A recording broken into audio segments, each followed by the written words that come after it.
Que ce soit bien clair. Il n'arrive dans notre temps rien qui n'ait été annoncé par avance par les prophètes dans les Écritures. Le faux Christ a été prévu à maintes reprises et à plusieurs occasions, par le véritable Christ lui-même dans Matthieu chapitre 24 verset 24, par Jean l'ultime survivant des apôtres en témoigne dans 2 Jean 1, 7 à 11, par Paul qui l'avait prophétisé dans 2 Thessaloniciens 2, 3, 4, dans 2 Corinthiens 11, 4 ou encore dans Actes 20, 29, 30.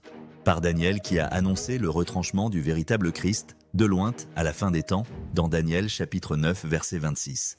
Les seuls textes de livret que nous dénonçons et qui ne sont confirmés par aucun autre texte des Écritures, ni par aucune une prophétie messianique, ni par aucune une prédication apostolique, sont les 2 récits de la nativité de Luc 1, 26 à 38 et Matthieu 1, 16 à 25. Nous avons en stock des articles et des masterclass dédiés sur chacun de ces versets, demandez-les pour approfondir ce sujet crucial. Vous-même pourriez le vérifier en vous munissant du test de détection infaillible fourni par l'Écriture elle-même. Bien-aimés, ne croyez pas à tout esprit, mais éprouvez les esprits, pour voir s'ils sont de Dieu, car beaucoup de faux prophètes sont sortis dans le monde. Par ceci vous connaissez l'Esprit de Dieu. Tout esprit qui confesse Jésus-Christ venu en chair est de Dieu, et tout esprit qui ne confesse pas Jésus-Christ venu en chair n'est pas de Dieu. Et ceci est l'esprit de l'Antichrist, duquel vous avez entendu dire qu'il vient, et déjà maintenant il est dans le monde. 1 Jean chapitre 4, versets 1 à 3. Le faux Christ est donc un accomplissement scripturaire. Cela renforce puissamment la crédibilité de la Bible.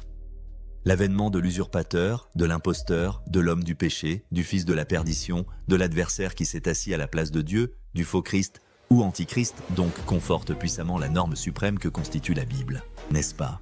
Dès lors, pourquoi voulez-vous que ce qui est un accomplissement de prophétie biblique, y compris du véritable Christ dans Matthieu chapitre 24 versets 3, 15, 24 et 37, soit problématique pour la Bible? Ou de Paul dans 2 Corinthiens chapitre 11 verset 4 et 2 Thessaloniciens chapitre 2 versets 3 à 11, soit problématique pour la Bible? Ou encore de Daniel dans Daniel chapitre 26 verset 9, soit problématique pour la Bible?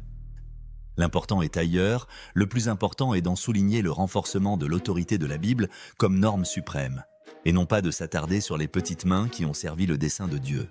En effet, Pharaon a été serviteur de Dieu à l'insu de son plein gré. Devons-nous nous attarder outre mesure sur Pharaon ou sur Dieu, au regard de Romains chapitre 9, versets 7 à 17, ou Daniel 4, 35. Les Écritures n'en sont que puissamment confortées.